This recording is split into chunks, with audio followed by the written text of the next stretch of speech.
Hello guys, welcome to our YouTube channel Bong reaction 2.0 তে চলে এসেছে আর একটা নতুন ভিডিও দেখার জন্য। অনেক তো দেখলাম মানে বাংলা শিল্পী, টলিউডের শিল্পী, হলিউডের শিল্পী, একটু বলিউডের শিল্পী দেখে আসি যারা কিনা ফার্স্ট গানেই ভাইরাল, একদম মানে নিজেদের ক্যারিয়ার গড়ে নিয়েছে, গান দিয়ে ভাইরাল হয়ে ক্যারিয়ার গড়ে নিয়েছে, সবার চোখে পড়ে গেছে। একদম, তো সেটাই আজকে দেখবো। তো চলো দেখা যাক, শিল্পী তো শিল্পীই হয়। একদম, তো চলো।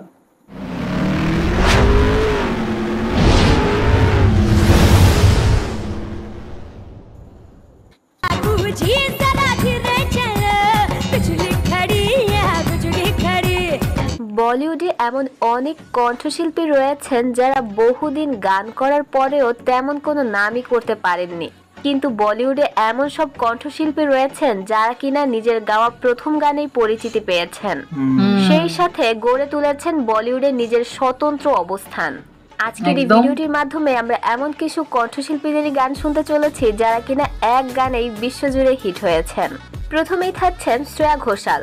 শ্রেয়া ঘোষালের প্রথম বলিউডের গান ছিল দেবদাস মুভির বাইরে দিয়া গানটি।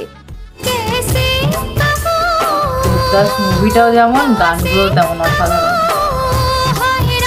শ্রেয়া ঘোষালের গাওয়া প্রথম অভিষেককৃত গানটি সুপার হিট হয়েছিল।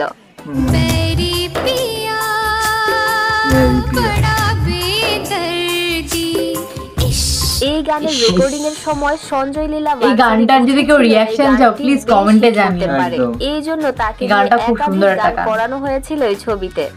এরপরে প্রথম গানে বাজিমাত করেছেন এমন একজন শিল্পীর নাম বলতে হয় অরিজিৎ সিং এর কথা। অরিজিৎ সিং এর প্রথম গাওয়া বলিউডের গান ছিল দিল সম্ভাল যা যারা গানটি।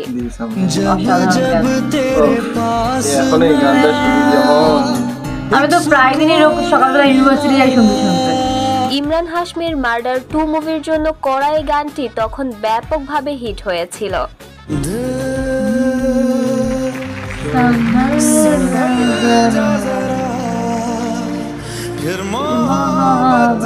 যদিও অরিজিৎ সিং এর নাম প্রথমবারের মতো সবচেয়ে বেশি ব্যাপকভাবে আলোচিত হয় আশিকি 2 এর পর, তবুও তার এই গানের অবদান তার ক্যারিয়ারে কম নয়। এরপরেই থাকছে আতিফ আসলাম। বলিউডে গাওয়া তার প্রথম গান ছিল আদাত গানটি।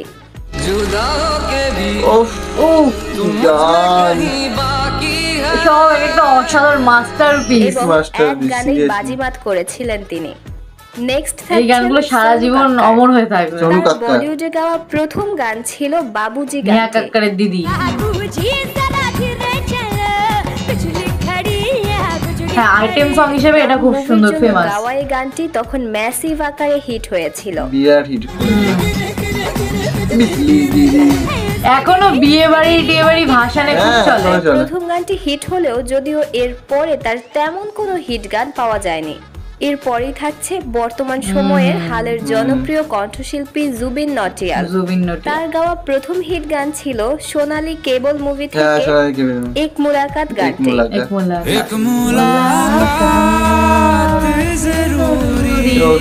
এই গানটা যেকোনো গান শুনে সত্যি অ্যান্টিক পিস, সবকটাই আমাদের ফেভারিট। নেহা কক্কর, তার গাওয়া প্রথম বলিউডের গান ছিল ব্যান্ড জাওয়ানি গানটি।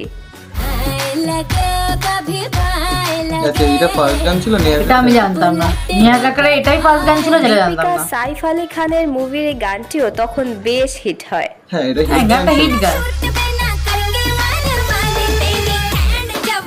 তো এই ছিল আজকের এই ভিডিওটি। এই ভিডিওর আরো কিছু পর্ব আসছে সামনে, সেই পর্যন্ত সবাই ভালো থাকবেন, সুস্থ থাকবেন। অবশ্যই অপেক্ষায় থাকলাম দেখার। ধন্যবাদ। অবশ্যই দেখার অপেক্ষায় থাকলাম, আর তোমরা অপেক্ষায় থাকো, আসলে নিয়ে চলে আসবো একদম।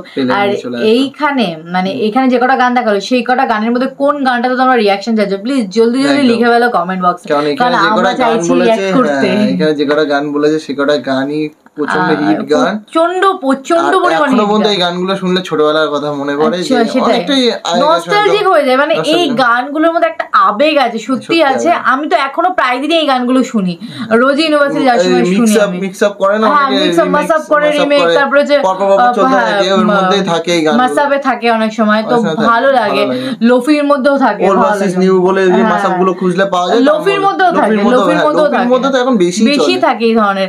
স্পেশালি ইমরান কাশ্মীরের যে গানটা অরিজিৎ সিং এর, ওই গানটা তো থাকেই থাকে, সত্যি অসাধারণ গান। তো তোমরা যারা চাইছো এই গানগুলোতে আমরা রিয়াকশন দিই, প্লিজ কমেন্টে লিখো। অনেকেই তোমরা লিখেছিলে যে আমাদের এখানকার মানে ইন্ডিয়া সিঙ্গারদেরও গান শোনাই, তো আমরাও চাইছি শোনানোর জন্য। তো তোমরাই সাজেস্ট করো কি গান শুনবে, হ্যাঁ কোন গানটা শুনলে বেটার হবে, সেটাই ফার্স্ট কোনটা শোনা যায়। তো চলো এই ভিডিওটা এখানেই শেষ করবো, দেখা হবে নেক্সট ভিডিওতে। টাটা।